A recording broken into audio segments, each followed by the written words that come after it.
News that NTA is 40, but the celebration is still ongoing. And we'll be having some great and interesting personalities come join us on the show today. Some of the pioneers of this vision of NTA to come talk to us when we're talking content in television. Andrew, talking about 40 years of existing as NTA. To us here, it is just 40 years and we're just starting. We haven't even actually started, and we're just counting on what the next 40, 50, 60, 100 years is going to be, and we're just going to set that pace. And weekend deal this morning is well loaded, and I guess even the weather too is making it quite satisfying for you to sit back, watch us this morning. The weather was quite good. Yesterday it showered in Abuja, and I think the Abuja viewers are just going to have it fun this morning. Just remember, watch us. We have so much for you this morning. My name is Paxmon Mbebe. And my name is Ruth Aguwele. Once again, thank you for joining us. But let's head straight to our news desk where Miriam Akpata is standing by. Miriam, good morning. It's nice to see you. I hope you love the weather, just like what Pasmon said. Good morning, Ruth and Pasman. Of course, I do love the weather. You're welcome to the news update. All ongoing projects in the Niger Delta region will be completed and new ones initiated to create more economic opportunities and jobs for the people. President Muhammadu Buhari, who gave this assurance while receiving the Olu of Warri, Ogiame Ikenwole, also reiterated government's commitments towards maintaining peace and security in the area for rapid social-economic development. State House correspondent Adamu Sambu reports that the president also granted audience to Hinoi of Ibira land, Dr. Ado Ibrahim Atta. President Muhammadu Buhari said under his watch, each and every region of the country will witness increased investments in critical infrastructure, with the development of the Niger Delta in particular as a major priority. He appealed to the people of the area to complement ongoing government developmental efforts by maintaining peace, security, and harmony. The president promised to look into some of the concerns raised by the delegation, including the dredging of Escrobas Bar for Warri and Cocoa Ports, the Gas Revolution Industrial Park and EPZ project in Ogwidigben, as well as addressing the various ecological challenges in the area. He used the forum to commend the Ishekiri people for producing men of strong conviction like Professor Isesage, Chairman, Presidential Advisory Committee Against Corruption, whom he personally thanked for robustly defending the government and stepping on many toes in the process. The Olu of Warri, accompanied by a high-powered delegation of title holders, including the former governor of Delta State, Emmanuel Oduagan, commended President Buhari for demonstrating genuine commitment in meeting critical national aspirations for public good. He's doing incredibly well. To manage Nigeria is not easy. Also, when it came, the economy was down. Today, it is improving. From recession, we are back to a normal business, and it's fighting corruption. That's our major problem. The money that will be stolen for this country, if they are pumped into the Nigerian economy, everybody will be happy. So he's doing that very well, and we can only pray and wish him well. I would say so far so good. There are challenges, there's no doubt about that. But I think with the honesty and integrity of Mr. President, things have taken shape. There might be difficulties along the way. I mean, except you're inside, you might not understand some of the difficulties and challenges. But I think so far so good.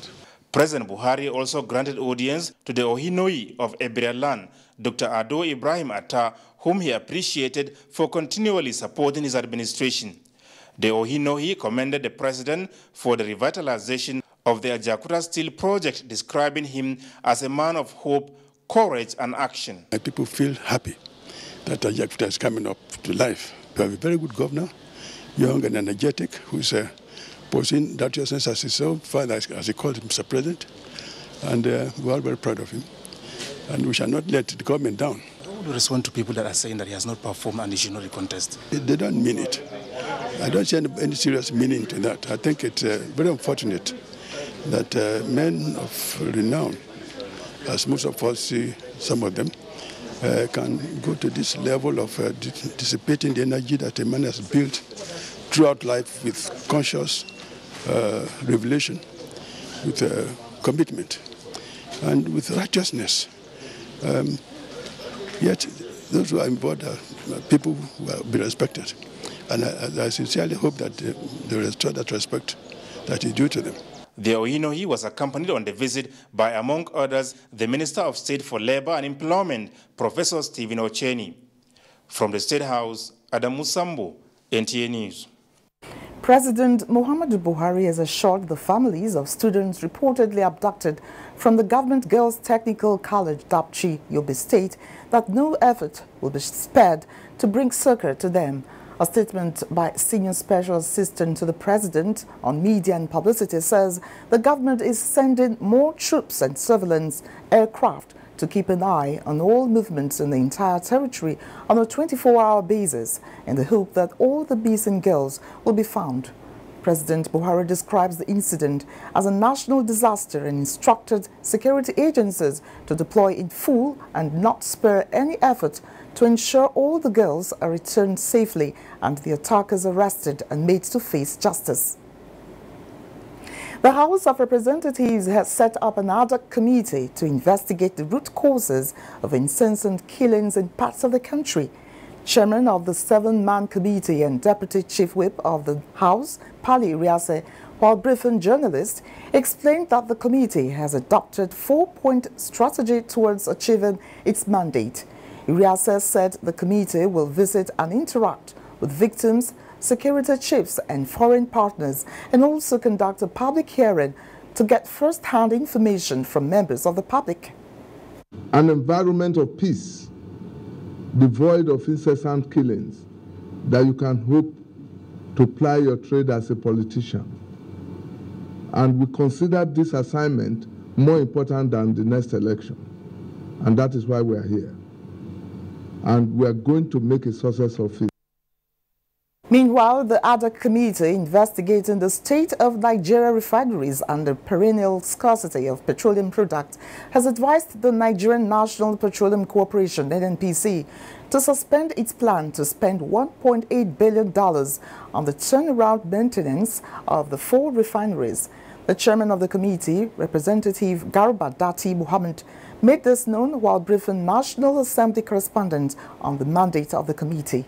The turnaround maintenance carried out to date on the refineries. And 4, identify the private and corporate individuals that have refused to utilize the licenses, both regular and modular, the readiness and the status of all the current holders. The federal government has taken yet another bold step by adding Osun State to the list of states across the country to run digital television broadcasting in Nigeria. The Osogbo switch over in Osun State brings to 6 the successful digital rollouts, with the pilot in Jos, the Plateau State capital. Anthony Forsen reports. The Osogbo switchover by Integrated Television Services, ITS, one of the 2 signal distributors, demonstrated the federal government's commitment to pursue the broadcast digitization project in Nigeria to a logical conclusion. Information and Culture Minister Lai Mohammed at the ceremony commended all the stakeholders for keeping faith with the project, singling out ITS for working hard to make the Osogbo switchover successful. So I want to take this opportunity to invite all the players to join in this unstoppable trade. In this trade, there is something for everyone. He said Nigeria is edging towards building the biggest and most lucrative free-to-air television platform in Africa. Liking the television revolution in Nigeria to the telecommunications sector, advertisers and content producers, the minister maintained, are in for big business. Governor of the state of Osun, Rauf Aregbesola, said the beauty of the DSO project underscores the Information and Culture Minister's position that there is something for every player in the industry, but was quick to warn on content abuse. As free as this is, it can be abused. So, and I'm happy federal government, being conscious of this, has set up regulations to ensure that Nigerians are not fed with rubbish. We have fake news, we have dubious news, we have violent news. So, such material must never be allowed to get into this medium. Goodwill messages from the National Assembly pointed at assurances to support the project to its logical conclusion for the benefit of Nigerians. Director General Nigerian Television Authority and Chairman Integrated Television Services, in an open letter to the minister read at the ceremony, showered encomium on the minister for his steadfastness in mobilizing stakeholders in a positive direction. Honorable Minister, I cannot end this open letter without acknowledging your support in my overall role as the Director General of the NTA. I assure you, Honorable Minister, that I do not for a moment take your support for granted.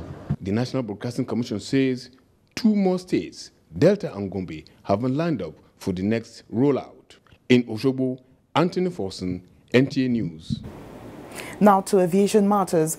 The federal government says it has mandated the Nigerian Civil Aviation Authority, NCAA, to heighten safety oversight on the operational proficiency and competence of all airline operators, especially Dana Air, to forestall recurrence of the ugly incident of Tuesday, February 20th, when a Dana airplane skidded at the Port Harcourt International Airport.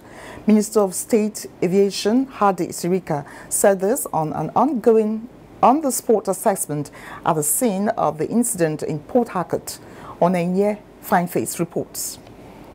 The Minister of State Aviation, Hadi Sirika, regretted the inconveniences caused by the incident, promising Nigerians that proper investigations will be carried out on the situation to ensure that air operations in the country remain safe and secure for passengers. He said Nigerians should be careful not to be swayed by wrong information peddled at circumstances like this, adding, however, that constructive comments will factor into governance processes to better the sector. The incident, or accident as it were, is regretted, and the trauma caused trouble in public is also equally regretted. But to reassure you that we've increased our own oversight, i.e. the NCC's oversight, on all the airlines, not only Dana, but with particular attention to Dana, having been in the news for bad reasons lately, and many times so, about 3 to 4 times. So we're taking it seriously. The minister promised that outcomes of investigations will be made available to the public while assuring Nigerians of safety on the nation's airways, despite the Dana near crash. From the Port Harcourt International Airport, Onengiye Fineface, NTA News. The presidency notes that while it welcomes constructive criticisms from the anti-corruption watchdog Transparency International, the organization that has a responsibility to reflect the large picture of a concrete and verifiable achievement of the Buhari administration since May 2015. A statement by Senior Special Assistant to the President on Media and Publicity, Garba Shehu, states the government is still wondering the criteria on facts used by Transparency International to arrive at what it describes as very misleading and unfair conclusions in its assessment of the federal government's efforts in its anti-corruption crusade. Today, the Buhari administration has made accountability the bedrock of governance, and corruption is no longer fashionable because it attracts consequences. Besides, impressive recovery of looted funds amounting to about $2.9 billion by EFCC. The federal government has also signed international agreements to recover proceeds of corruption and to block money laundering by public officials. And up to sports, Super Falcons to play Mali in WAFU Women's Cup Saturday in Abuja as another Russian athlete fails doping test in Pyongyang. Tamara Ebiwe is our guide on Sports Update. Nigeria Super Falcons failed to reach the final of the maiden WAFU Women's Cup after losing 4-5 on penalties to arch-rivals Ghana in the semi-finals Thursday in Abidjan. Nigeria will now face Mali in the third-place match on Saturday, while host Côte d'Ivoire, who beat Mali 2-0 in the other semi-final, take on Ghana in the finals also on Saturday. A 3-day shooting training and competition for journalists organized by the Nigeria Shooting Federation came to an end in Abuja Thursday. The workshop, which had about 46 participants, was aimed at keeping them abreast with the techniques of the sport for proper reportage. They should bring us back to grade A so we can attract more sponsorship, both in and out of Nigeria. And we expect the media to be in forefront. Now we have to think before we write our report, and we will start putting the athlete into consideration. For me, I think I've been able to see me put my passion to work, and it has helped so far to know other things I can do aside writing with a pen. Meanwhile, Russia's hopes of regaining its Olympic status and drawing a line under years of doping scandals suffered a major blow Friday as a second athlete, leader Nadezhda Sergeeva, tested positive to a heart drug on February 18, 5 days after a previous doping test returned a negative result for her.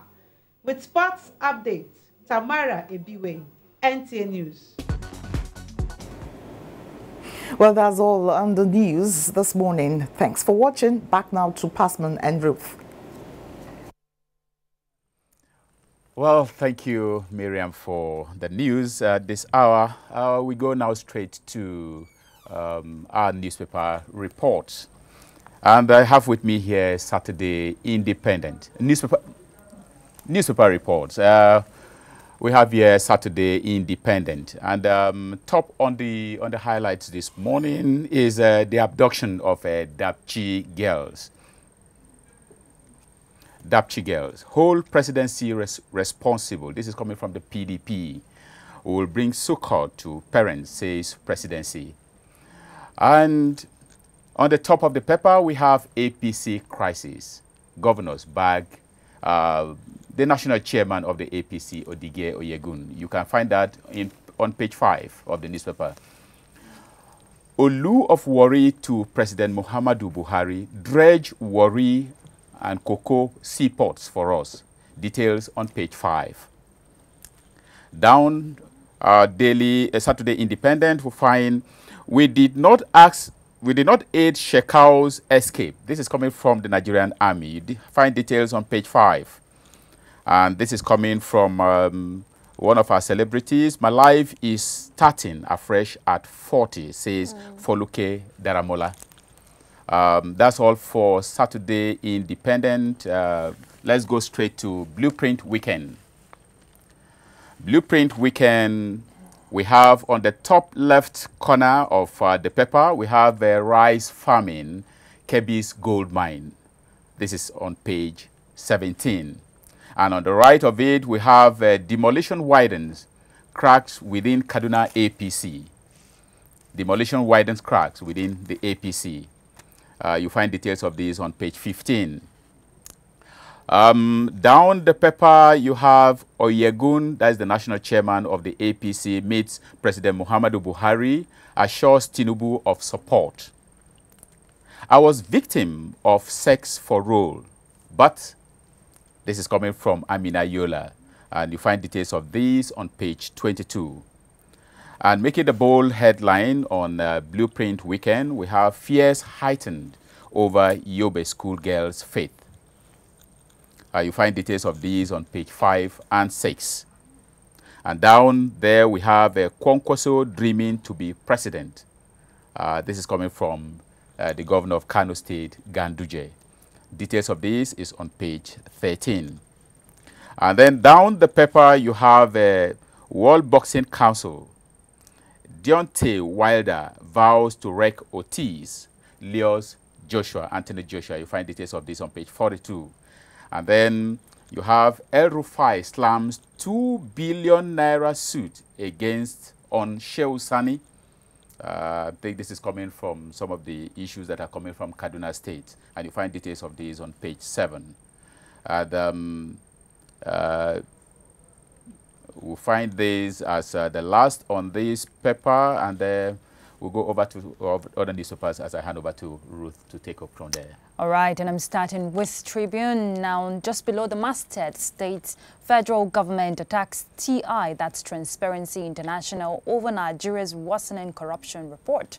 And you'll find that story when you go to page 6. And just next to that is saying Buhari stops Oyegun from firing back at Tinubu. God will give Tinubu peace, Oyegun. Governors have confidence in party chairman. That's from Governor Bello of Kogi State. And you'll find that story on page 6. And the leading story, Nigeria borrows 10 trillion naira in 30 months. That story is on page 5. Let's come to my left here. Eukarya Anunobi, Olu Jacobs, Joke Silva are my role models. That's from actress Uche Elendu. And I'm sure she's doing well with her career, and you'll find that story when you go to page 2 and 15. And just below that, Benue Court jails 3 headsmen. That story is on page 35. Corporate workers resort to gambling to pay bills. You'll find that inside the paper. 15,897 successful teachers to undergo further tests. That's from Governor El-Rufai of Kaduna State, and you'll find that on page 7. Yobe schoolgirls' abduction is a disaster. That's from President Muhammadu Buhari, and the story is on page 6. That story seems to be trending in almost all the papers, but that's the outlook for Tribune, and Daily Trust is up next. Now, below the masthead is saying 7 conflicts APC needs to resolve before 2019. You'll find that inside the paper on page 4. Second term, that's the leading story. Buhari seeking input of Nigerians, Governor Bello. Details on page 6. How Boko Haram kidnapped Dapchi schoolgirls. That's a special read you'll find on page 10. Nollywood stars who tried music careers and failed. That's their pictures there on display, and you'll find the story on page 43. Find out why they failed. All right, Telegraph is the last paper here with me, and just above the masthead, Nigerian movie stars rich in movies but not in real life. That story is on page 14 and 15. And next to that, Festus Keyamo, my poor parents flew like a king and queen to witness my son award.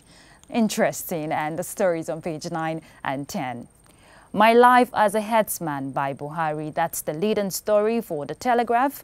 The nomad life exposes you to nature. You will never learn enough about plants, trees, insects, and animals. End of quote. You'll find all the story on page 4. Doctor by day, robber at night. The Jumaid we know by friends, neighbors. His victims are helping us. That's what the police is saying. Not our duty to confirm membership. NMA, that's the Nigerian Medical Association. And you'll find that story when you go to page 42 and 43. Yobe schoolgirls case receiving attention. That's from President Muhammadu Buhari, and the story is on page 5. Passmon, I know you'll find this one interesting. I married my sister to obey God, avoid divorce. That's what the brother is saying. And what beats my imagination is the fact that she's just 17 years old. What is happening? No. This is quite bizarre. What is happening? No, this is quite bizarre. I doubt if anybody with some comprehend kind of, that, yes, you know, it's still, I don't understand. It's a bizarre story. Okay, so those are the headlines you find on the dailies this morning if you go out and pick any of the dailies. But let's go on a break.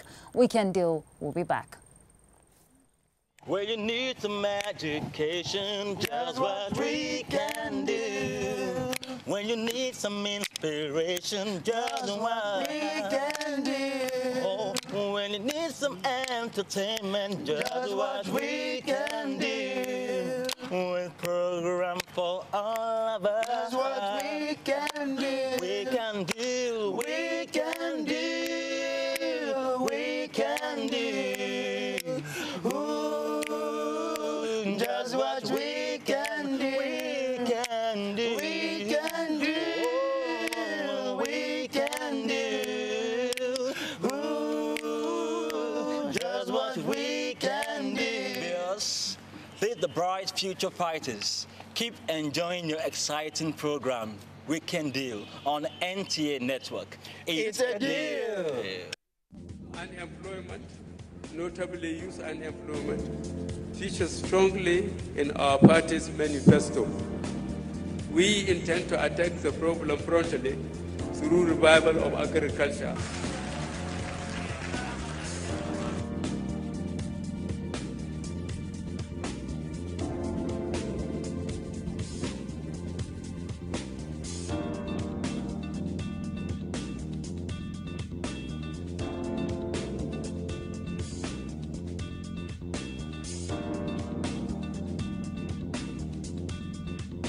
The 30K is going a long way.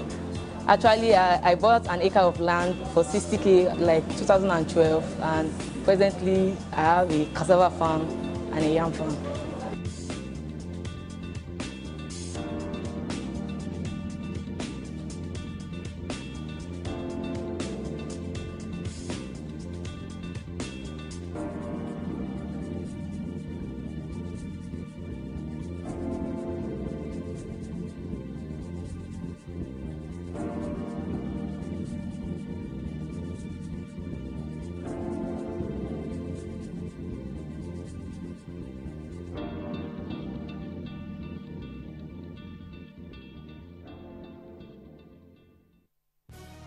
Reorganized, trained, and fully equipped, we are the new improved Nigeria Police Force.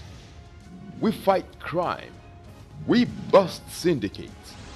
Whatever the crime, wherever the hideout, the Nigeria Police Force will get you busted.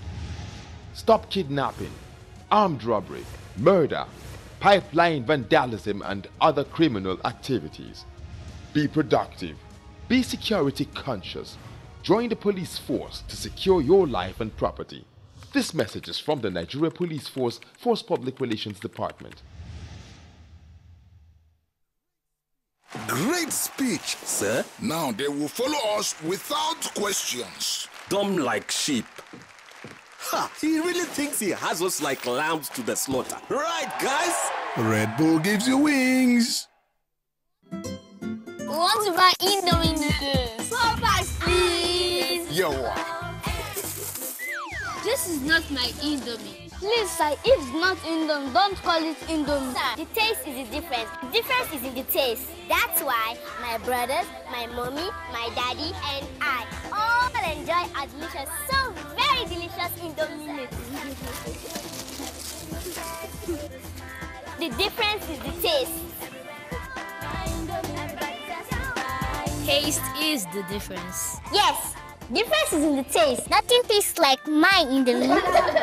Indomie noodles, tasty nutrition, good for you. NTA Television College, Jos, an affiliate of Ahmadu Bello University Zaria, is organizing a 2-week course in broadcast media management techniques. The course will be facilitated by iconic media managers and administrators such as Dr. Tony O. Iradia, former DG, NTA. Date 5th to 16th March 2018. Course fee 100,000 naira per participant. Accommodation inclusive. Also, a 4-week course in principles and practice of marketing. We hold from 19th March to 13th April 2018. Course fee 100,000 naira per participant. Accommodation inclusive. Venue for both courses will be the NTA Television College, Rayfield, Jos. Both courses are specially designed to hone the skills of participants in the dynamic broadcast media space. The broadcast media management technique course targets participants from grade level 10 to 15 and shall deal with critical management functions that affect job performance. Principles and practice of marketing course has been packaged to help participants acquire relevant knowledge and skills in all aspects of digital marketing, public relations, market research, strategies, and management. For further inquiries, contact 0806 908 9807, 0703 660 7155, or email ntacollege@gmail.com. NTA Television College, training you to be the best you can be.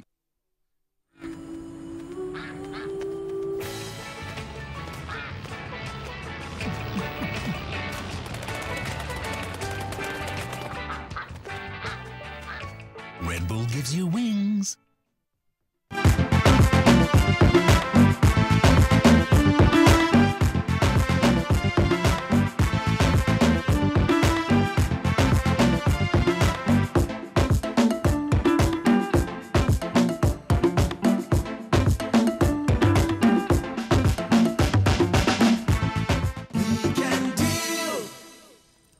Well, welcome back from that break to our studios as the deal continues. Everything is still here for you to enjoy yourself this morning. Really, some people have always said that change is the only constant factor we have. But some of us even think that beyond just change, there are other things that make more like a constant. And we're looking at time. And one of the accessories developed for us to check time has often been the wristwatch. And our next feature is going to look at wristwatches and time. And I know that Ruth here in the studio is so passionate about wearing wristwatches. Oh, I can't do without my wristwatch. And if you must, you know, look at some of us, the way we behave and all of that, I could just look at my wristwatch now and tell you what time it is. So let's watch this feature on wristwatches and time. Enjoy it. The origin of the watch came from the Old English word wasp, which means watchman. It was used by town watchmen to keep track of time. Before watches, there were clocks. Before clocks, there were simply mechanisms to tell and measure time. But it took until the 19th century for the wristwatch technology to come into fruition. The first wristwatch was invented by Patek Philippe, but it was not immediately accepted as it was considered by many skeptics as something women would wear. Men at that point generally used pocket watches. But that was about to change with the issue of wristwatches to officers and men of the military during the First World War. Some might argue that World War I was the single event that spurred the entire wristwatch revolution, and I guess the rest is now history. The revolution of the wristwatch technology has continued to evolve over time, with wristwatches undergoing changes in shapes, sizes, faces, and of course colors, and wearing them is a matter of choice.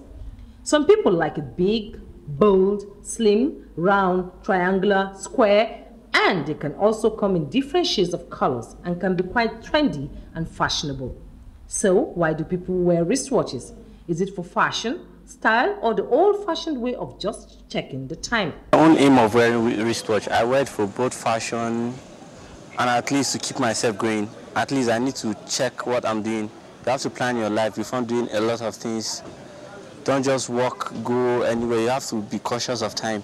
And actually, why I like the obvious one, I'm this kind of crazy guy. I like big things. That's just it. We put on wristwatch to time ourselves and also for fashion. I wear wristwatch for fashion. I just wear it just for the purpose of timing and for fashion sometimes. Especially for fashion. Fashion and for timing. So that's all. I use it for timing in terms of my lectures, in terms of where I'm going to, in terms of tests, exams. I use my wristwatch because it gives me the time that I'll prepare and go to my lectures. That's if I have 7 o'clock lectures, I'll go before 7 because I'm using my time to do so many things. A wristwatch or watch generally have been very, very important because if you are to time yourself, definitely you can't do without time. You have lecture 7 o'clock. If you didn't time yourself, definitely you may exceed the time. Basically, I wear watches because I want to keep to time so that I don't miss my daily activities. But watches generally come with different types, and some are fanciful and some are just plain. So it's still part of our dress wear accessories that we use to beautify ourselves and at the same time keep to time. Time is very essential to every human being on earth, and as a student I need to watch. Others use it for security purpose because taking into cognizance because we belong to different status. So some people use wristwatch at times to veil themselves out of any difficulties they enter. You can go to a restaurant or you are out of pocket, but if your wristwatch is expensive, at times you don't have the money, you can use that wristwatch to veil yourself out of that situation. In life, there are 4 things we can't recover: the stone after the throw, the word after it is said, the occasion after the loss, and most importantly, time after it is gone can never be retrieved. Cherish every moment and fill it with love and care for everyone. All right, wristwatch is there, something we most times cannot do without because we need to keep check of time all the time, right? Because time is something that waits for nobody, and if you don't go with the times, you'll be left behind. And talking about times is just like yesterday, you know, when NTA was pioneered, when it started. I'm talking about in 1977. Now, there were people who, you know, pioneered that movement, who were part of that great initiative that we're celebrating 40 years and still counting. Well, we have one already seated with us in the studio, one I admire so much, a very passionate, renowned broadcaster, former director admin, former principal from NTA TV College, and he retired as the executive director of programs in NTA. Please make welcome Malam Bello Sule. Good morning. Good morning. And it's a pleasure to meet you here. It's a pleasure to be here always. Wow, it's just like yesterday, right? Yeah, just like yesterday. Incidentally, I was employed the very year MTA was established 40 years ago. Just a couple of months apart. Okay, and in August it was established, I think in April. Okay. 77, so I really feel like I am a pioneer. Yes, you are indeed a pioneer, and I must say a big thank you. He gave me the first platform to be on a live program talking about Contact magazine. Do you remember? Dun, dun, dun, dun, dun, Contact. Thank you so much, sir. Thank you. I do appreciate. And it's my pleasure, and I feel proud that what we did then is bearing fruits now. Thank you. Thank you. And I hope the audience, the viewers out there do remember and appreciate. Amen to that. Work in the background, and glad that our work is showing. You know, you are an excellent script writer. When we're talking excellent programming in NTA, your name must be mentioned. You know, you have contributed so much to the development of NTA. Now, looking at all these years gone by, how have we fared? Fulfilled. Okay. Put it in one word, because I haven't done quite much of a check, but I like to boast that I am among the few that were really more circulated within the system than most others. In programs I've been in producer, I was employed as a scriptwriter, and then I became producer. Then I got into broadcast management, managing programs. Then I became a general manager in 4 important stations. Then I had a TV college, as you recall. I headed the ETV. Then I was also for a little over a year the director of administration in NTA as a whole, ministering to all staff all over the country. And then, of course, the cap of it always being the EDP, which every professional would feel proud to get to. Yes, I think let me just take you up from there.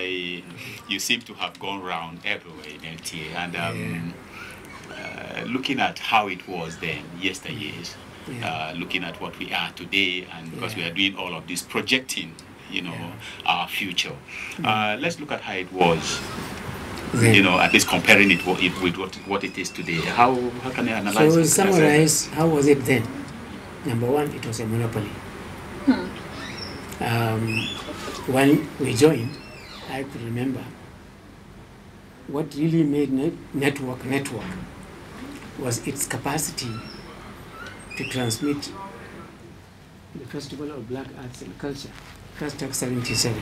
That was the first NTA challenge, and it delivered extremely well.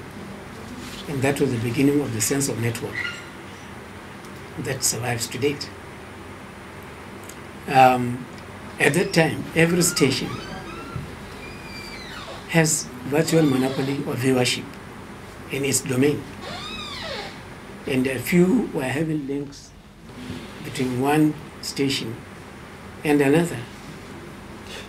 And viewers always had that time spared to be with NTA. Early broadcast hours from 4 or 3 o'clock schools broadcast, where it was Sesame Street and the children's programs. You carry children along, youths, women. Then you get to more serious time-belts where people watch the news, and then more mature entertainments later in the evening around 10, either movies or drama. So it was really well prepared to connect and sustain the audience and get them satisfied with that one choice that they had. Occasionally you had hiccups and you see, please stay tuned. You can't do that to a viewer now. True. He will wait. He will wait because knowing that he's going to be satisfied, he's going to watch his favorite program. And there were programs, and there were producers that work hard, competing among themselves, so that whatever program you are given, before you are circulated to another unit, you must make a mark.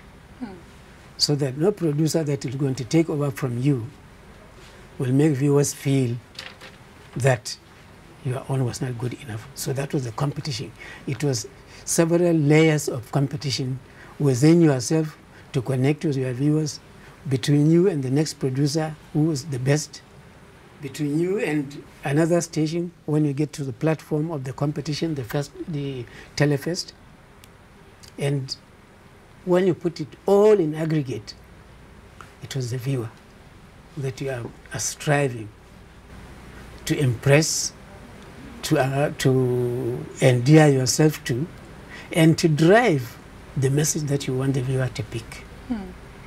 And I think that is also one of the greatest things that NTA really could be proud of. Yes, it had the monopoly, it was able to deliver correctly. Yes. Now, looking at that monopoly NTA enjoyed, and let's take it to 1992, probably, when the media was completely deregulated. And then we now had all of these offshoots of different media platforms and all of that. Yeah. We no longer enjoy that monopoly now. Yeah. Now with all of the various media houses that exist and all of that, what, as an experienced broadcaster you are, what do you think NTA really needs for us to remain afloat, for us to still have that relevance we used to have before? What do we need to do in this era? Devolve, if you could put it in a word. Because what is happening now is viewers are alienated. Everything is central. Stations must hook up. And the large chunk of the airtime actually is dominated by network. And in network, it is not home-based. Either this program is in partnership, or this is sponsored by so, or this is acquired. Meanwhile, those who could now be challenged to produce and connect to the viewers in accordance with the mandate of the system is almost relegated. I left here more than 5 years ago, and it's sad to note that presently NTA doesn't have its own flagship drama program, for example. It doesn't have any serious program of importance that really viewers always look forward to. This very program, the Weekend Deal, why should it not be a daily deal, for example? It can be sustained. The viewers are there. The issues are there. Yes. So, but it is not there. If you don't connect with the viewers, if you don't comply with the contract with the viewers, then you are in trouble. True. And that you'll be living the past, where the present is becoming more like a mirage. Now, you are talking about content development, and also if we're looking at content development, we can't take away delivery structure, because you might have a fantastic idea, but the delivery is apt. Yeah.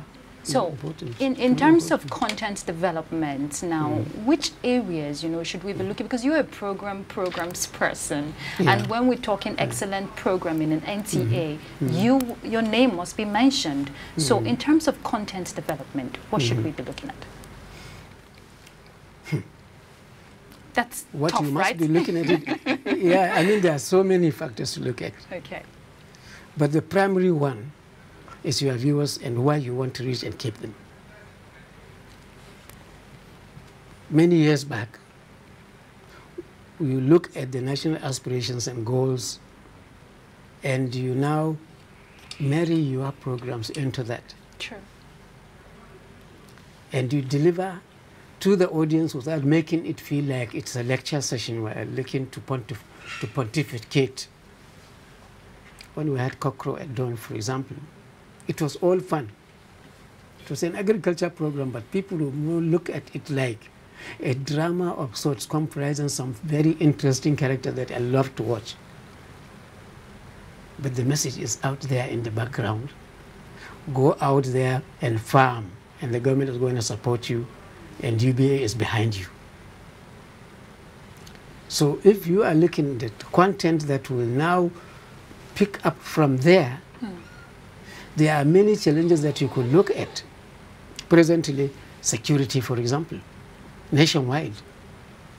You should design content that addresses the insecurity people feel. You should design content that will encourage people to cooperate with enforcement agencies so that the problem could be addressed and dealt with. You design content that makes people to feel less insecure, because even if 100% success is being achieved, if you don't work on settling the minds of an audience, there will still be doubts and there will be complaints. So it's your job in content development to look at the issues and look at all the pros and cons of it and how you design what is the priority. Then you address that and you pick from there. Of course, for a long time, or if it has happened at all, is we haven't been able to do one of the things that are paramount. You just don't package a program on an issue, throw it at the audience, expect them to clap and say it's successful. Or somebody comes to tell you it is. So you have to have some kind of feedback mechanism. True.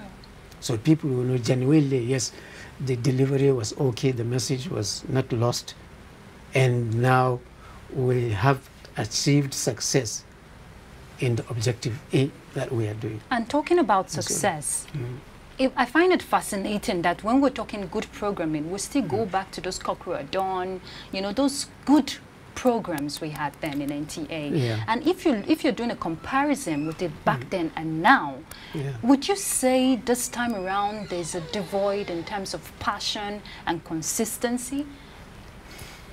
Of course, the passion is there. It is not sparked. Okay. There is no spark that ignites the passion for it to be delivered. What is the spark needed? Work facilities, the financial support, and the confidence in those who will now do the job. You are here, you are gathering experience as an excellent producer. Then somehow, when you need a platform to reach youths, for example, late afternoon after they have come out from their games and you want to do a youth program, say, no, you can't have yours. It's a sponsored program, somebody has brought this. Somebody who doesn't have half of the skill you have, half of the commitment. I don't know what it is that drives the system to an extent that you abandon your own who is capable and go for those who will give you returns financially. I mean, there's something wrong there. So definitely the most important thing is to give the support and the guidance and then do it in accordance with the objective that you have set. What about consistency? The consistency must be there, because if you start something and you start getting the feedback that there's excitement, people like that, there is no way you can just ignore it and go to something else. That is part of your contract with the viewers. You make them happy and then you keep making them happy. But I think I want to delve more on this content thing, because we have been challenged now, specifically because of this this migration to the digital era, which for us, everybody knows that the in thing now is that the content is king.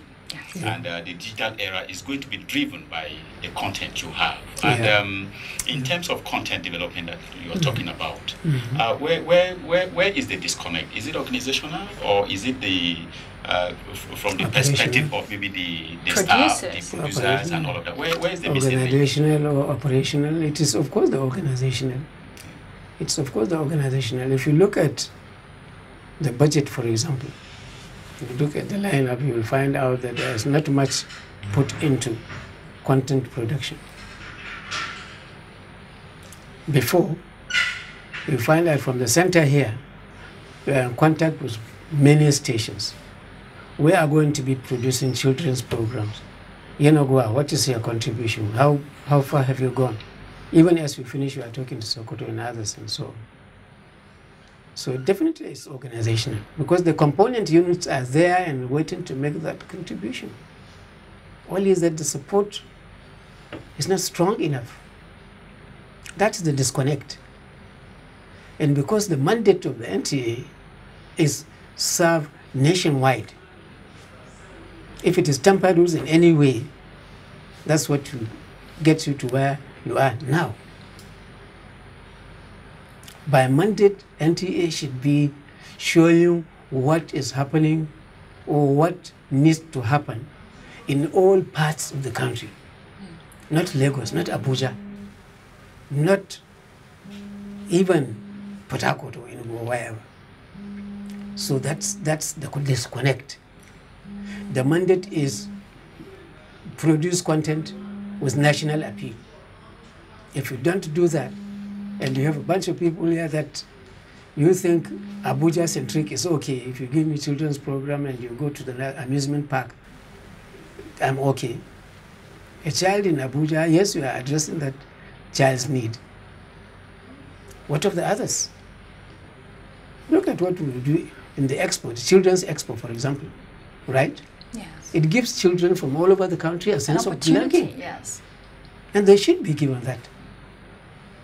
Well, you know, Malam Sule, if I take you back those years, we've had some, you know, renowned broadcasters come talk about their times there when there was so much passion. And some of them even confess that sometimes there is no even fund to push this program. But there was passion. There was creativity. Now, you talk about funding. You talk about organizational structure that needs to be in place. What about the creativity of the producers? The onus is on them.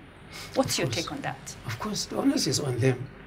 Every program, if you put, let us say, a youth program or an entertainment program, you put 3 producers and you say, here's this assignment. All the 3 will do it differently, and in their own creative ways will make inputs that will say, oh, I never looked at it this way. That's what they'll probably do. So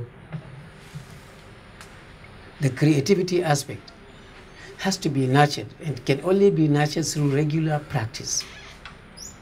You do this one this time, next time you're going to do different way and continuously and across the country. There is no way content can be developed to meet this huge monster called content consumer television without devolving.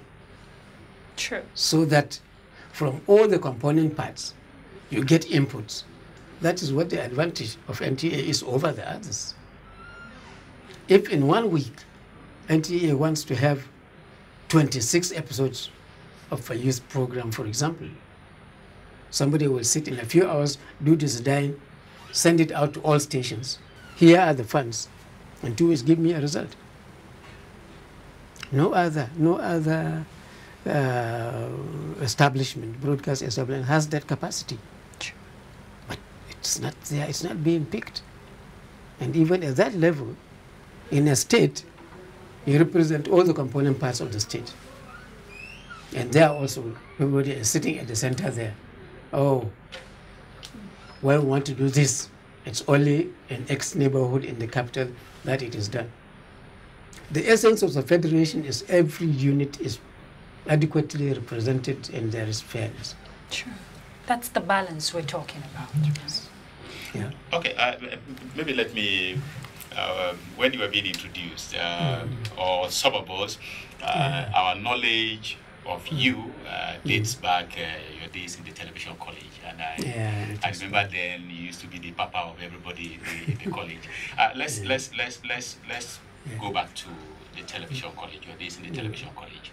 Now we've had a lot of people come here, and in the assessment of where we are now, the challenges we have now, moving ahead to tomorrow, a lot of people have adduced to the fact that training is lacking in terms of maybe those who are currently challenged with the aspect of maybe moving NTA to the level we actually want. Looking at this aspect of training vis-a-vis your contribution at the TV college and what the TV college is there to do, do you think we have the capacity in terms of maybe the structure of the TV college to cope with the training needs of NTA personnel? Well, even if it doesn't have, there are avenues of meeting the training needs. But let me get back to how we did it when I was there between 2000 and 2005. I looked at training needs across the country, analyzed. We don't have enough producers of children's program. We don't have enough producers of drama and whatever. Look at holistically, nationwide, from the staff records, from everything. And then we design courses. And we get staff that are either working in the system, so that if you are a crack producer of drama and you are based in Lagos, we deploy you to TV college for 6 months and work on a project and pass the skill on to every program time, or if it is news, whether it's special reports, whether it's sports, whether it is current affairs, we design it to meet those immediate needs because we always analyze. There was not a single year when we ran a course that is not backed by factual research on the needs. And when we were running it, we realized that within those 5 years, the bulk of the participants had actually an NTA. The bulk of staff have had training. So we even expanded it. We trained staff for AIT, we trained staff for Silverbird, we trained staff for many private television stations. That is not happening now. Why? On the eve of explosion of demand for content. I thought that there should be almost a chain of training in every aspect of productions in anticipation of this bundling and the huge demand for content. But just as a parting word, as we are rounding up now, still looking at the aspect of training and the contribution of the television college in terms of response from perhaps maybe the station sending in participants, sending in staff to be trained there. What is the response like? Is it actually encouraging? Well, at that time, that factor was not even taken into consideration because the budget for training for every station is domiciled in the headquarters. A station brings the return. In our department of programs, we have X producers. X minus 5 of them have had training in drama. And you get this report from many stations. So that will now help you say, okay, now we are going to do live interactive program training. And then the stations that are weak in that, which is now in the majority, we are introducing something new, everybody brings it. Because we know what you have on ground. We have a record of those who have come to TV college for training. We wouldn't expect you 2 training courses, you start sending the same people. I can remember we had to be sending people back, some stations like Makurdi. Somebody had come and had exciting training, and then they are sent back. I say, no, go back, utilize what you have been trained for before, and this one is for some other fresh people. But you know, they say... It's a bit technical, a bit academic, but... But you know, Malam Sule, they say life begins at 40. So it's not too late to just pick up and, you know, get it going in terms of reaching out, in terms of development, and make NTA what it's supposed to be to the nation.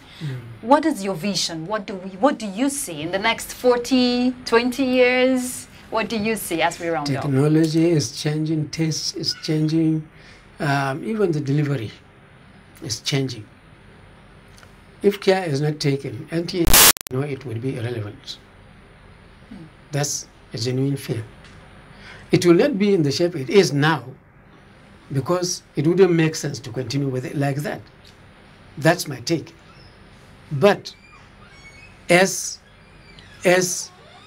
an important institution, it will not go. Okay. But the parameters have to be examined, and then we move with the flow. Now, anybody can produce content and upload it, and you get your viewers. We don't get hooked by where we are now, or where we were 40 years ago when we were famous. We want to be more famous. The potential is there now. Yeah. It is there. Yeah, thank you so much, our own Malam Belusule. And I think what one can just say here is just to cap it with the notion that words of errors are actually words of wisdom. And I think we have learned so much from this conversation with you. And viewers out there, if you were following us, we're talking to one of our own ace broadcasters, a veteran, and somebody you wouldn't mention NTA without mentioning him. And like he said, he came into the system just when NTA was just coming up too. And that's our interview with him this morning. Just like we said, yesteryears, we're equally going, Speaker Box is going to examine something of yesteryears. Let's look at 5 top music of yesteryears. Watch it and enjoy it. I go to Mali.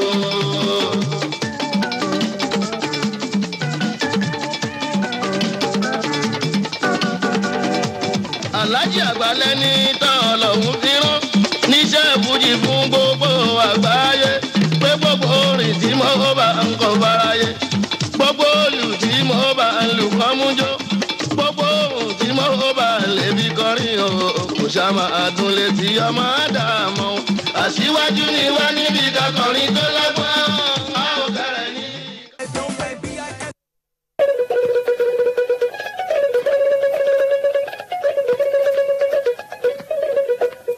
Amma mai akwai da babu daga dangantakan ku daidai Allah ike faɗa haka ba ni nake faɗa ba da ni nake faɗa haka da sai ku garyata ni kai mai akwai ka gane idan kai gida 30 cikin guda za ka je ka kwana a ɗaki guda ka kan kwan a kayan gado guda ɗaya haka nan wanda bai da komai gida guda za a iya kwana a ɗaki guda ikan kwan a gefe guda ikan kwan a kayan karau na falle to yan gare ya waye ta nan daga dangantakan ku daidai.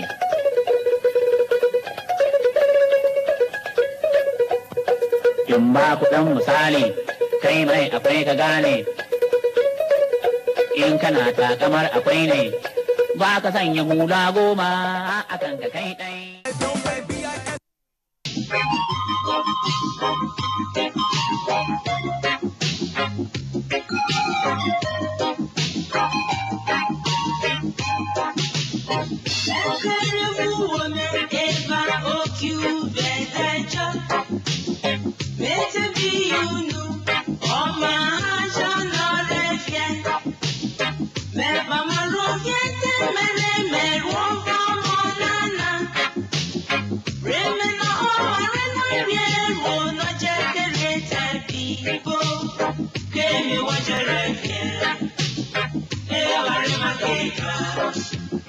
Era se ve la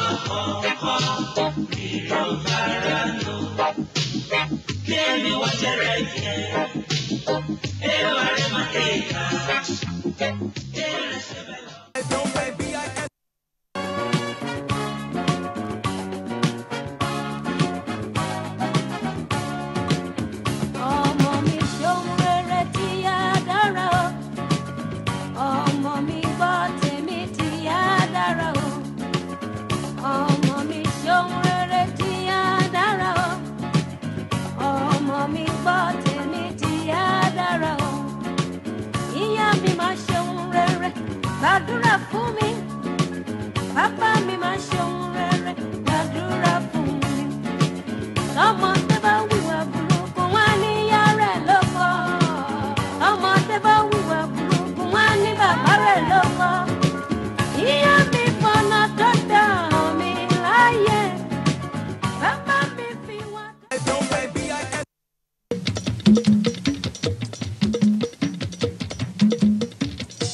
Ara ẹ bá mi yọ̀ torí mo lọ́lúwa. Ara ẹ bá mi yọ̀ torí mo rẹ́ni gbẹ́kẹ̀lé òun lórísun ayọ̀ mi.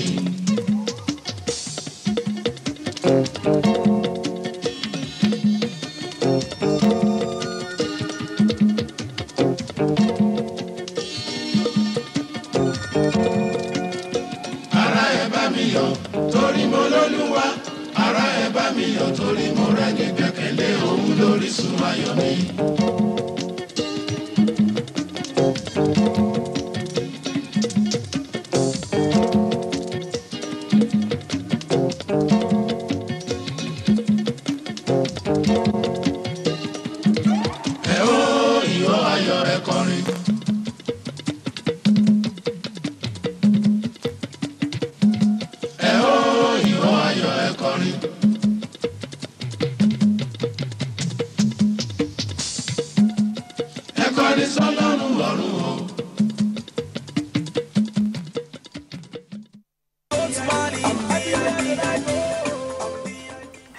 Okay, sweet memories for those who it was their time, you know, they enjoyed those music. And what I find interesting is the fact that they're still very relevant. If you listen to the words, the lyrics, you know, the depths, you can take away the depths of their music and the content. That is why we must always advocate that old school is the best. Is the best, I tell you. Okay, but when you bring new school and old school come together, there's this, you know, new flavor to it. And yes, one way the old school can help the new school is by guiding them, mentorship.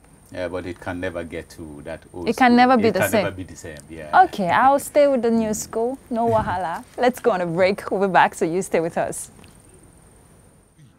It's not a joke. It incites genocide and crimes against humanity. Most of Africa's civil wars are caused by hate speech from one tribe against another. We don't want it here. The Nigerian government stands firm against hate speech. I was distressed to notice that some of the comments, especially in the social media, have crossed our national red lines by daring to question our collective existence as a nation. This is a step too far. One nation bound in freedom, peace and unity.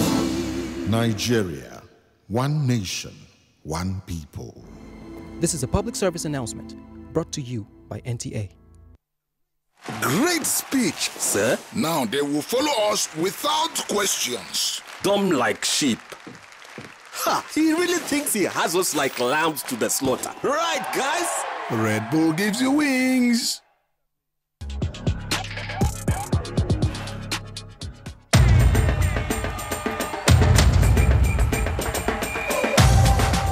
They've already done us proud. Nobody will ever imagine that in any Winter Olympics, there'll be Nigerians there. And then for the very first time, I'm really proud of them. And I believe strongly that that's the beginning of new things that's happening in sports. And I believe strongly that in the next 2 weeks, we should be hearing something that we'll be all be proud of. They are our girls, and you know, I'm rooting for them. Here we go, Stevie, let's go! You are watching the Kwese Free Sports, UHF 32, for the fan. Sir Abubakar Tafawa Balewa, Dr. Nnamdi Azikiwe, Sir Ahmadu Bello, Chief Obafemi Awolowo. These patriots worked together to achieve independence for one united Nigeria. Although some may say Nigeria is a mistake, we all know that the Almighty never makes mistakes. God has not made a mistake by bringing us all together in the way that He has brought us together. God has put us together here so that we can build a community that will be an example to the entire world. One nation bound in freedom, peace and unity. Nigeria, one nation, one people. This is a public service announcement brought to you by NTA.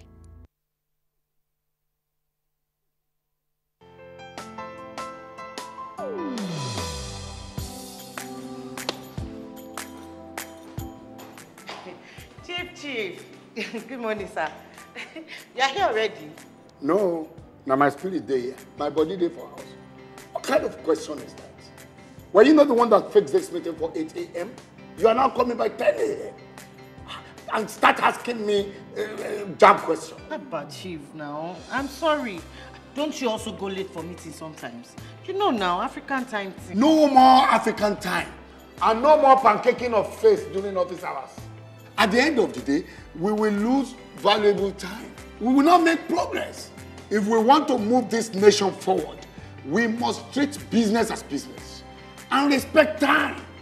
Change begins with me. Thank you, sir. I am sorry. Can we go for the meeting now, Chief? Later. This message is brought to you by the National Orientation Agency in conjunction with the Federal Ministry of Information and Culture.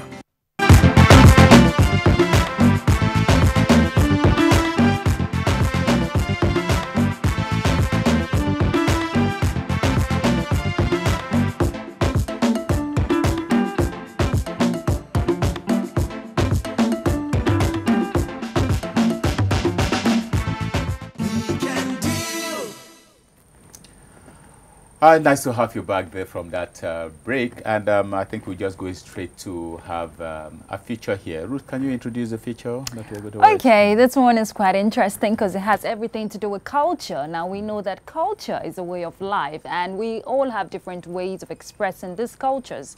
Now, for the Yorubas, there's something quite fascinating. I don't know if you've noticed it, but mothers will always call their sons Okomi. That's my husband. We want to find out why is it so. That's what we're taking. People from other cultures, it may seem folly if you don't belong to the class of people who ask questions about the ways of life of other people, that is, that mothers in Yoruba culture call their children their husbands. To the typical Yoruba woman, children are treated with care and respect. From cradle to adolescence, choice words connoting high value and regard are spoken to the child by the mother. Irrespective of age or sex, all children are husbands to their mothers in Yoruba culture. When certain tasks or errands are becoming tedious or cumbersome, the child is encouraged with such words as okomi and such like that are suiting. How we classified it into 3 parts. For baby that we are carrying, hey, okomi, stop crying. For the teenagers or youth, we want to send him or her an errand to go and buy something for us. Okomi, please, ọmọ lágbájá, ọmọ olóríire, àṣàyàn ọmọ. I used to call my children that name. Okomi, olóríire, àṣàyàn ọmọ. I want to send them something though. The place is far. I want him to go. I want her to go. That is quite different from a woman that called Oloshi, come. I want to send you to go and buy something. If you notice those children, they will become touts. They will not have any feelings for their parents. There will be absolutely nothing, no feelings. I feel it's the way of the mother boosting the self-esteem of the child. So when they call somebody or call me, or babami or whatever they call him, that boosts the esteem of the individual to the level that, okay, meaning there are certain expectations that are expected from the individual. Pets are not only observed when mothers need their children to do things they do not wish to do. Some pamperings go with it.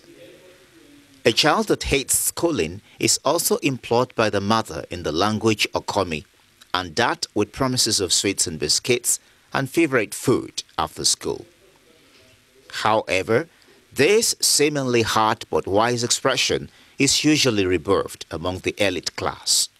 Among the elites, they have no regard for our culture again. They have seen our culture as old things that should be forgotten, and that cannot help us. It won't carry us to anywhere until we go back to our origin, our original culture. It is then things can work out for us. I live with my own grandmother, and my own grandmother will call me Anomi because she was my maternal grandmother. So she usually refers to me as Anomi, and that one will encourage me. You know, when she wants to send me another, I say, Anomi, do this for me, and I will do beyond what she's expecting me to do. Aside acceptance by the elite class in our culture, the danger of usage can also be challenging for young people. Male and female siblings, in an attempt to emulate their mothers, can fall into incest by addressing one another as Okomi, and the consequences can be highly grievous. Therefore, parents should find quality time to explain hard sayings in their cultures to their words. This should bring a better understanding of our culture and the persons whom we really are. Well, talking about pet names there, something just to boost your personality, something to boost your emotions and all of that, motivate you to do so many things. I had some when I was growing up. I had so many, some of those ones that mom would just call and all of that, and it can just move me to doing anything. Anyway, that was just about how Yoruba women treat their children, what they like calling their children, particularly their male children. Anyway, let's go trending. And what is actually making the day today? Dreadlocks. Let's watch this feature on Dreadlocks.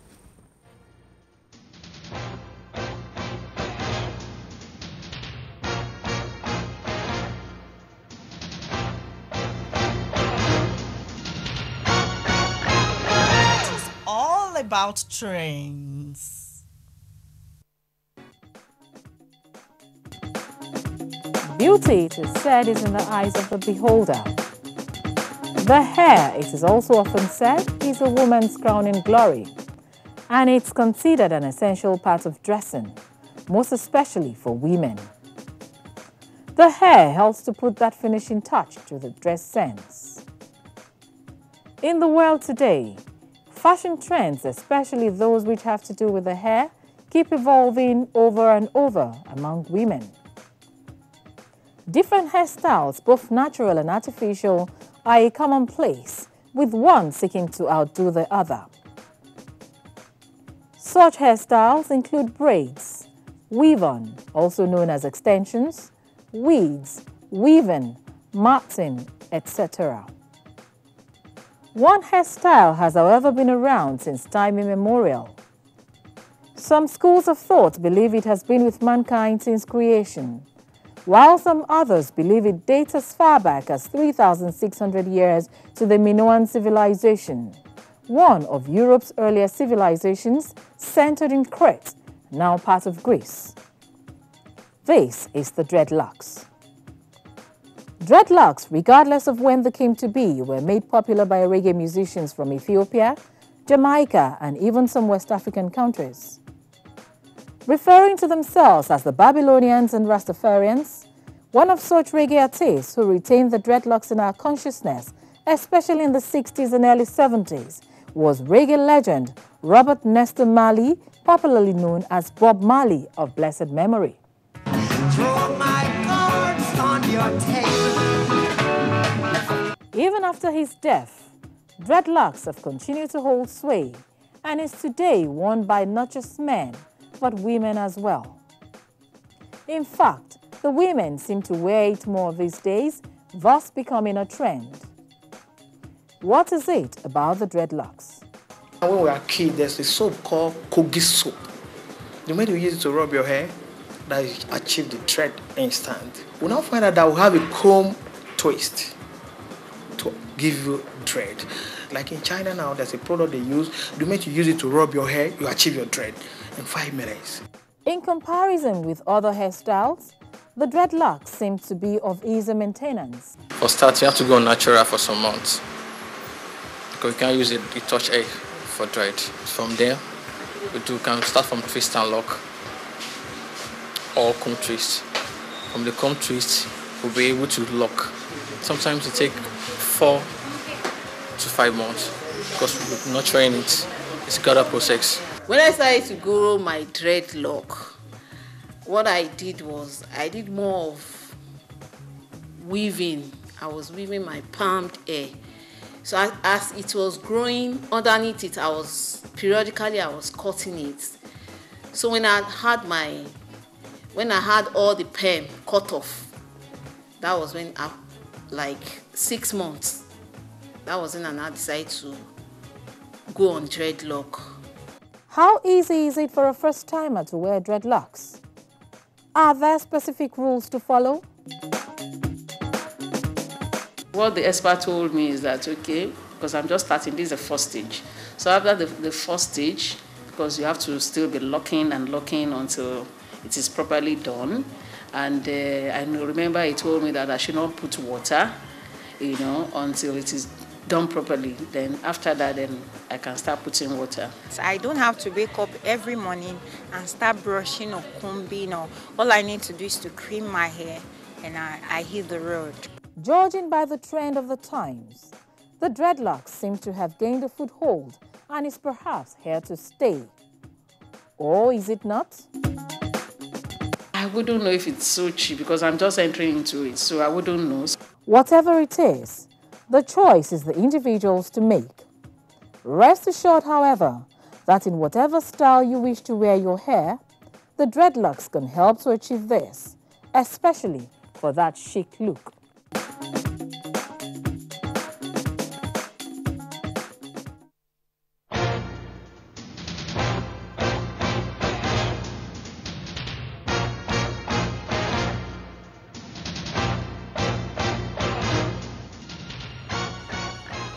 All right, dreadlocks there, and yes, worn by different cultures, as a means of expression of religious and spiritual convictions.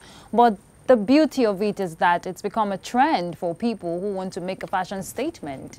And it takes a lot of planning and maintenance if you have to carry it. I've not tried it before. So much work. So much work. I'm telling you. Yeah, because you have to keep maintaining it if you want it to look good. But those who are blessed by it, talking about nature's gift to man, good to know. Different strokes. All right, what are we taking next? We're moving on, and yes, this one has to do with celebrity at the Dome. If you stay in the Federal Capital Territory, Abuja, you will know of the Dome. Recently, it was reopened, so let's check it out. Let's put our hands together once more for Clean the Drunk. If it mathematically, what does he do? But Christian Chuku is there, chairman of them all, a punctuation and a question mark. What does he do? He tries.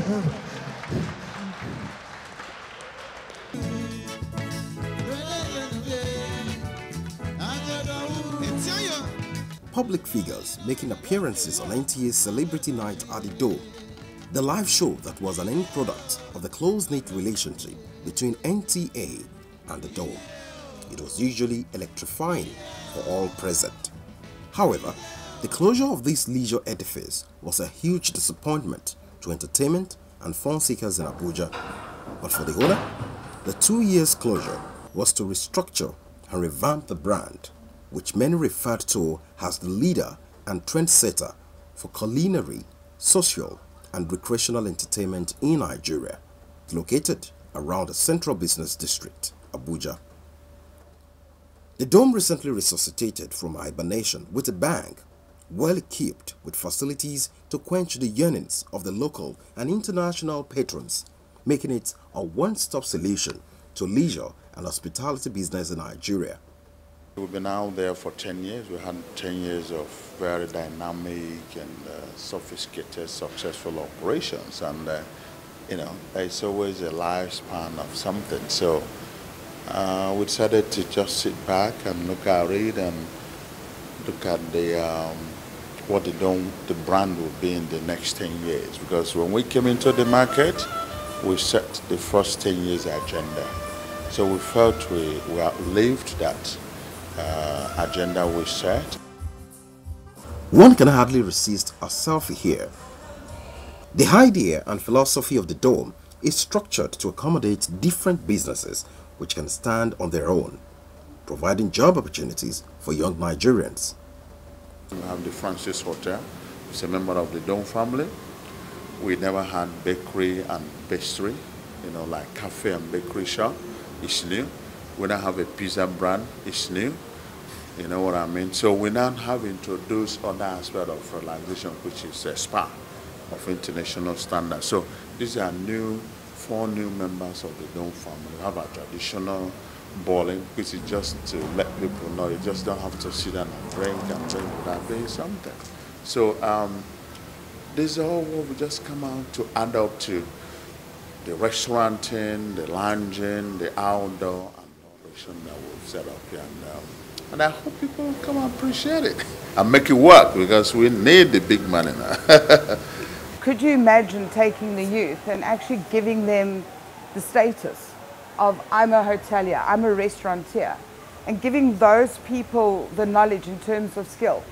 I have got people that if you say to them, what are you? With great pride, they will say, I am in hospitality. And I think it's a case of the next time you go to a restaurant, say hello to your waiter. I mean, he's doing something that he loves. It is not just an ability to earn money.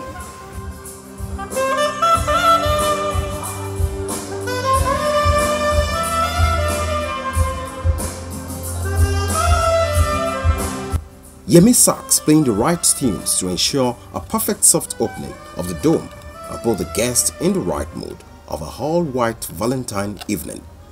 A sharp reminder of live performances before the closure.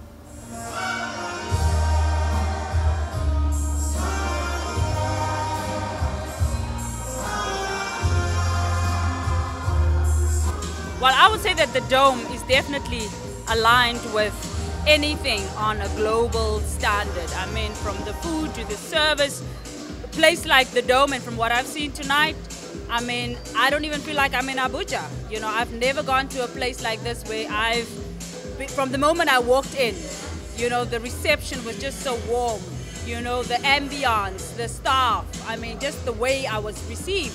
So I'm completely wild. For a place like Abuja, I do believe that the Dome is gonna be, if not already after tonight, the #1 place to be at in 2018 in Abuja. This wonderful view, which gives a pleasurable experience, is one of the highlights of the contemporary architectural masterpiece of the Dome. I've been trying myself to find out what is the best part of this place. So I try a little bit of this, it looks nice. I try a little bit of that, I'm getting confused myself. But I give glory to God that, for me, the creativity here is just my own satisfaction. It's not about other things that went into it. It's the creativity. So I've just created here, within this difficult environment, my own vision of Nigeria. The world over, leisure and hospitality industry has provided high yields and returns to investors, being an important part of development and economic emergence and attractiveness.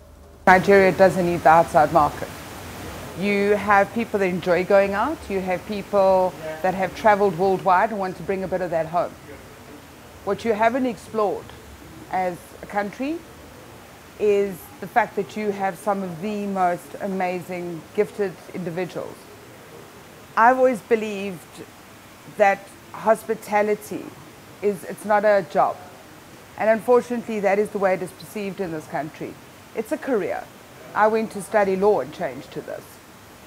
So it's long after, I think from the beginning of time, there has always been restaurants and entertainment. And at the end of time, there will be restaurants and entertainment. NTA will certainly explore this breathtaking environment. Who knows? Celebrity Night at the Door may soon be back on air.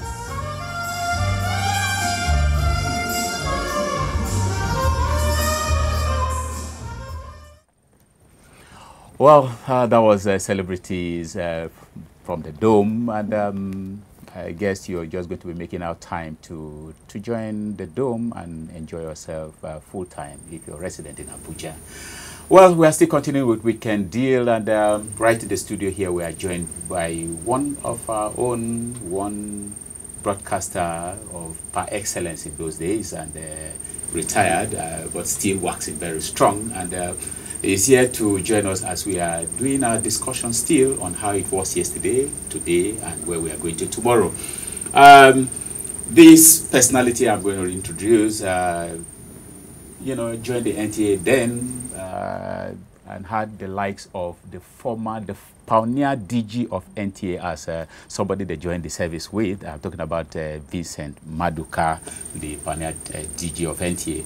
And he took him around quite a number of areas where he worked. He was a production director, a producer director. He's a scenic designer. He is a poet. And beyond all of that, an actor. Join me as we welcome to our studio Bidwell Nsofo. You're welcome to Weekend Deal Studio. Thank you very much, and congratulations to the NTA at 40. I appreciate God for making NTA turn 40. I congratulate the NTA, its staff, and management. Now, but let's quickly just set the ball rolling. Let's get your experiences. How was it? How was NTA in your days? Okay. Actually, I joined broadcasting in the days of Nigerian Broadcasting Television, which metamorphosed into the NTA in 1975. And then, television broadcasting was, images were transmitted, I think, black and white. Okay? Gradually, we had a transition to color broadcasting.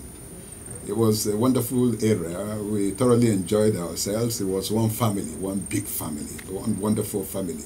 I would remember the director of television then as MBC Television, Mr. Michael Olumide, telling us that we should consider ourselves people in the Hollywood of Nigeria. Okay. And back then, I remember you played a role, one of NTA's finest drama, Second Chance. You played the role of Prince Etim Edet. Yeah. Yes. And if you bring back those memories here, how challenging was it fitting into that role? Yeah, certainly very challenging. Okay. I being a staff of the NTA and also participating in the production of the series. Well, Second Chance was just one of them. There were all others, you know. Bidwell, Restless Mind in those days. They did a whole lot, singing, dancing, everything. What was driving you? Yes, I had to put What was interest driving in you then? What was driving me? Yes, what was pushing you? Yeah, I think the spirit of creativity was what was moving him. But then, with Second Chance, of course, you know what it means to speak a language, try to ape a language which is not your language. In fact, if I jump to you now, you will dab. And if you dab, you can dole on the floor. But you do it so well. Yes, if I talk, people would just think that I come from Akwa Ibom State or from Cross River State. When I I did for Odion, my prayer started on me. And I think I want to die, but I can never die. That was the days when we did. But before Second Chance, I had been on radio, though we were discussing television, doing similar role. It was that gave me the role for Second Chance on the NTA. And you were also part of some interesting programming, Village Headmaster. Yes, of You course. were part of Village Headmaster. Also, Taste by Moonlight, you were part of the production, Yes. Potent of Culture, Yes. a lot of them. Yes. Now, what was it that was done differently back then that you're not seeing today? Good, thank you very much. Again, I thank the NTA. In the days when we were still in service, there were a lot of introductions. We had what used to be known as NTA Star Performers Award Night. It brought all the stations from all over the country to Lagos, where NTA was headquartered then. We had what we called Telefest, Television Festival. We had what we called NIFETEP, Nigerian Television Festival of Programs or something. There were all sorts of innovations that drove the authority, okay? There was synergy between the headquarters and the state stations. If any state station won during those competitions, their program that had given them victory would be taken up by headquarters and be produced as a national program, just like Television 101. Television 101, I was the project manager. I was domiciled in Lagos, but then was supervising the project in Sokoto. I would always fly into Sokoto to go and see production. By his special grace, I gave the program its theme music. It is time for Television 101. It is time for me. It is time for you. Tra la la la la. Tra la la la la. Okay, and I brought the police band in Sokoto to play the theme music in the studio, and that was what we used to open the series then. Okay, so it was really wonderful and era. Now I would want the authority to see ways and means of bringing synergy, serious collaboration between the stations outside of the headquarters. Okay, let's see that old brotherhood. Let's see the encouragement extended to staff through training and retraining programs. Okay, yeah, I don't know. I was listening to television, was it last night, and I saw a couple of training programs marshaled out for Television College. Television College. Yeah, there should be more of such trainings, both locally and overseas. There should be good studios to record programs. There should be equipment. Staff should be encouraged. In fact, the federal government should do a little more in funding the NTA. Television broadcasting is capital intensive. True. And people who work for broadcasting do not rest, do not sleep. In their sleep, they are thinking how to make programs, beautiful programs for the nation. So NTA should be placed on grade A of Nigerian parastatals, and staff should be taken proper care of. This is what I think should be done.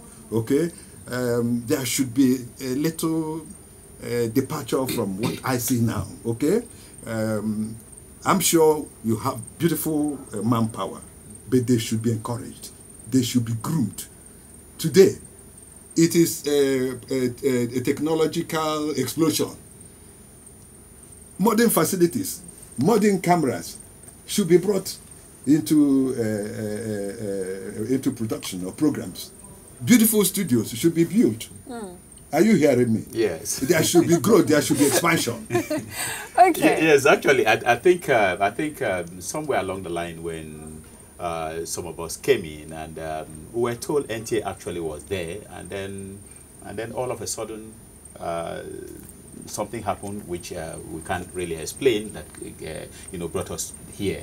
But anyway, let's go back a bit to what you were doing in NTA, and I understand principally, you were a scenic designer, and perhaps maybe what today we'll call graphics, Yes. something like that. Let's look at how was this done in your days?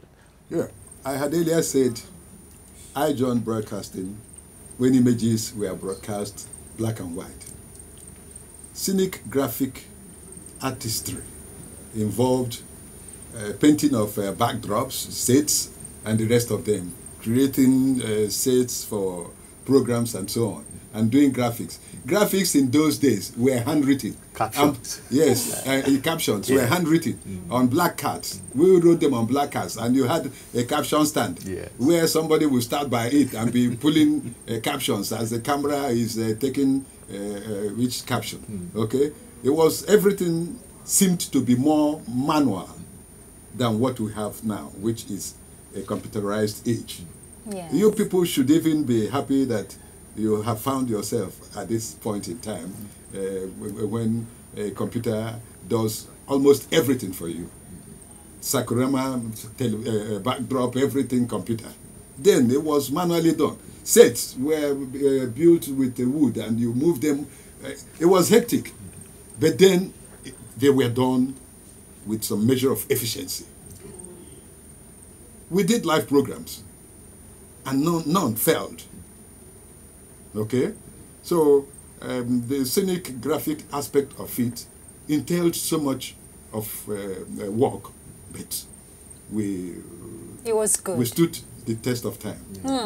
And you know, yes, like you said, this is the digital era, and only yesterday we had the Minister of Culture and Information said that during the launch of DSO in Osun State that, you know, Nigeria is taking a bold step, you know, towards becoming Africa's biggest and most lucrative, when we're talking free-to-air television platform. Now, that aside, if we're looking at your experience and portrait of culture, looking at culture today, I know NTA is very particular about local content, exploring local content. But what was your experience, portrait of culture? Yes. You know, portrait of a culture looked at aspects of Nigerian history and culture. Nigeria, when it comes to culture, is extra rich. This is an area that so much of diversification should be done by the government. Culture would attract so much revenue to this country if properly exploited. Yes. Why do I remember portrait of a culture with so much passion? It was one production too many. We did aerial filming from helicopter. We did from the boat, sea. And we did from the land. I don't know if there's any production done today by the authority that encapsulates all these areas of filming. I hope. So it was a wonderful experience. And it gave me the opportunity to be the glory of meeting highly established Nigerian leaders and rulers.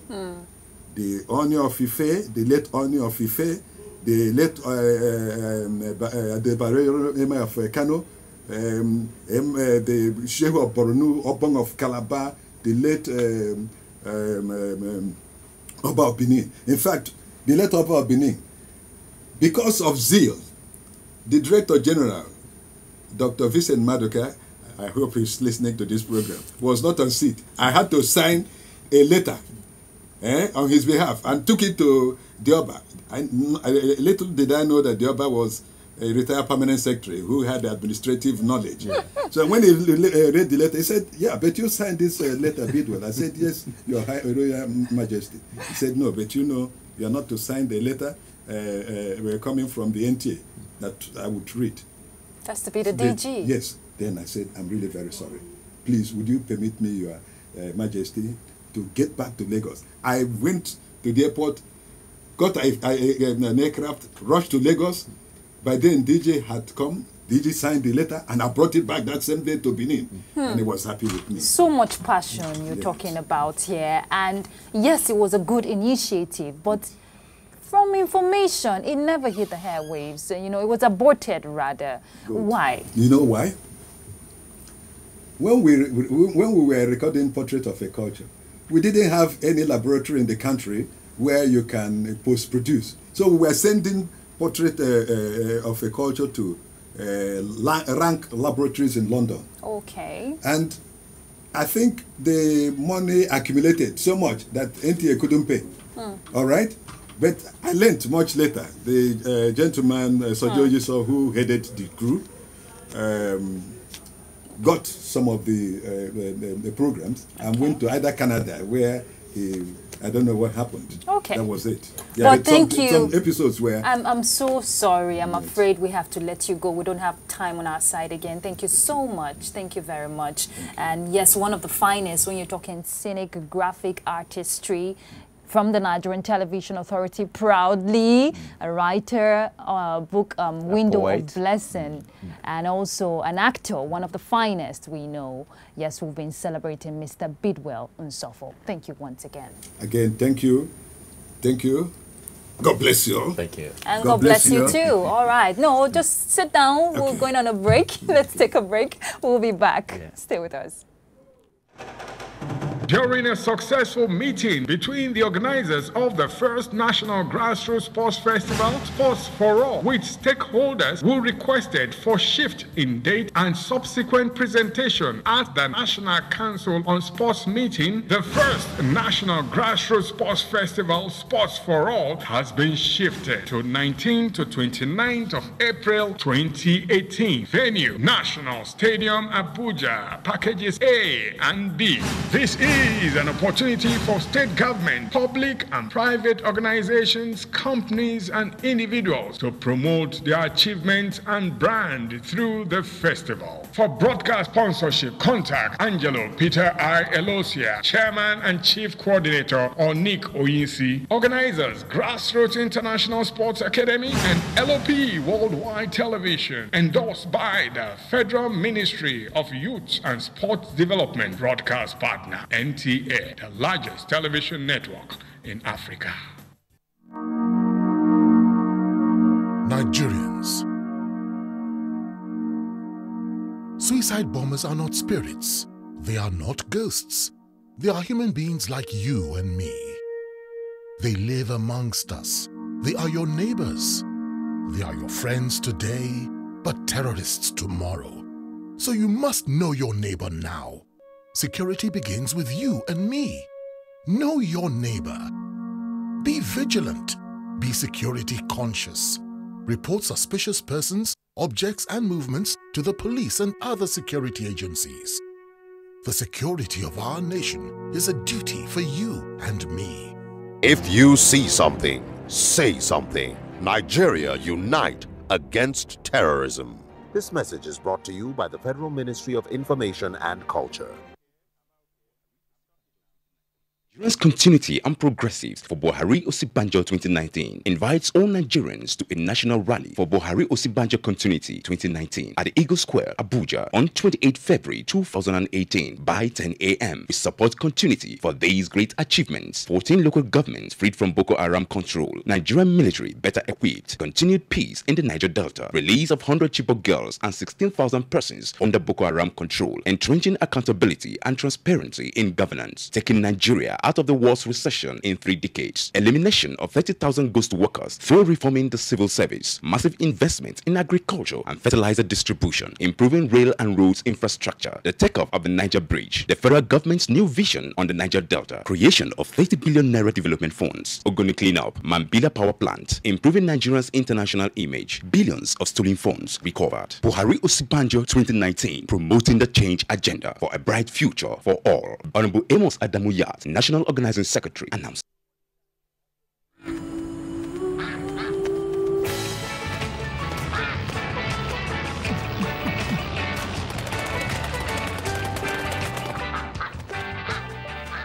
Red Bull gives you wings. Well, welcome back from that break to our studio. The deal continues. And just let's go to the streets now, because we're just going to sample one question that I would have loved being asked to me. How would you see yourself being proposed to by a woman? Or what is your take on women proposing to men? I will enjoy it. Just enjoy it too.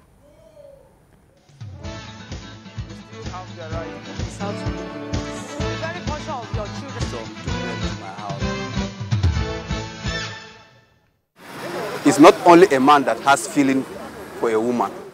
Woman also has a feeling for a man. So it's not a bad thing for a woman to propose a man. But it's not a proper thing. A lady proposing to a guy, maybe at the time, that guy will be taking advantage of that lady. Yeah, so I don't think it's right. An idea of a woman proposing to a man is not encouraging, it's not good. So I'm seeing all these things as a handwriting of the devil. Women proposing to men is not a new thing under the health. Something we have been experienced during the prophet era. But the society where we are enjoying now make the women look stupid. I mean, they make the men look down on such a woman. But to me, not a new thing. And in as much the woman is serious with her intention. Wow. I don't think it's biblical.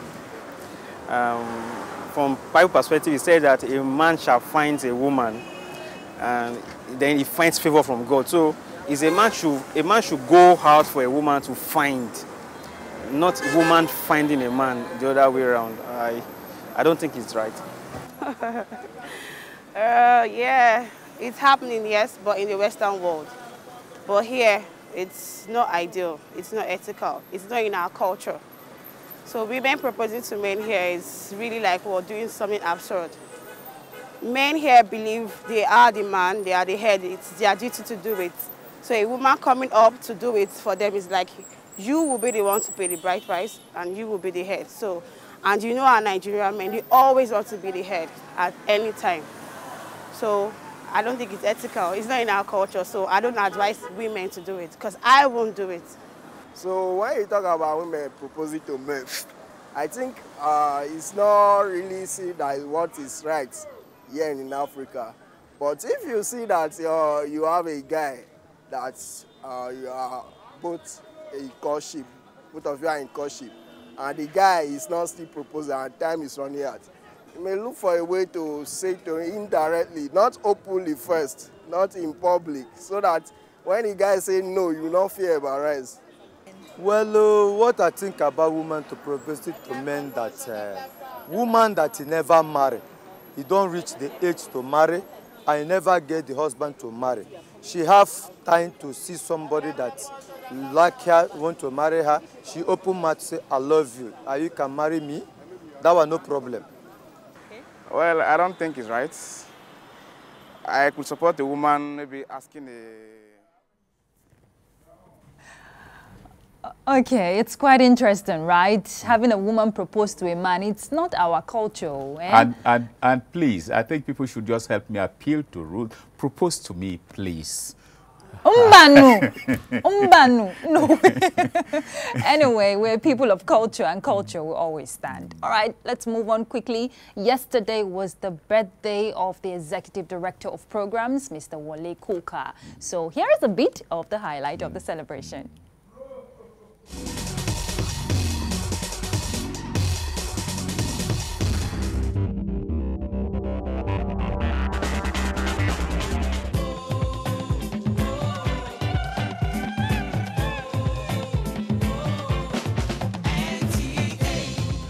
The Nigerian Television Authority is a pioneer in the field of broadcasting from far back as 1977, which brought about ace professional newscasters, program directors, producers and filmmakers. This legacy still exists today, thanks to people like the intelligent, fatherly and extremely professional Wole Koka. The current Executive Director of Programs, NTA, is a man of accolades ascribed to his person, a renowned filmmaker and a devoted cameraman.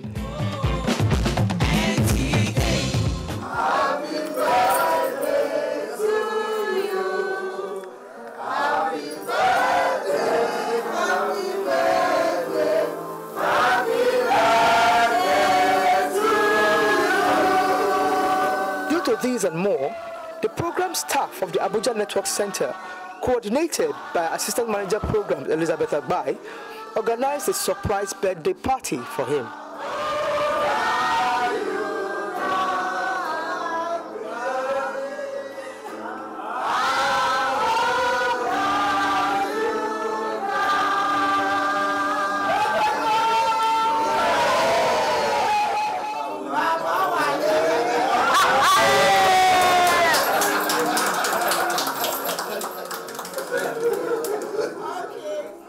We, the producers and crew members of Weekend Deal, congratulate our father and mentor, Baba Wole Koka.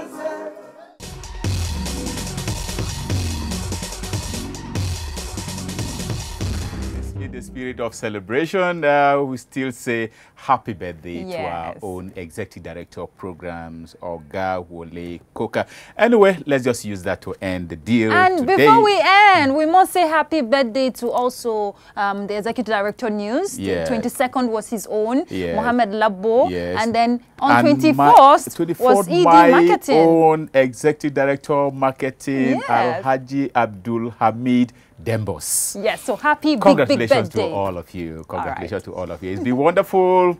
And this is where we wrap it up on Weekend Deal this morning. We'll see you tomorrow, bright and early, 7 a.m. Bye-bye.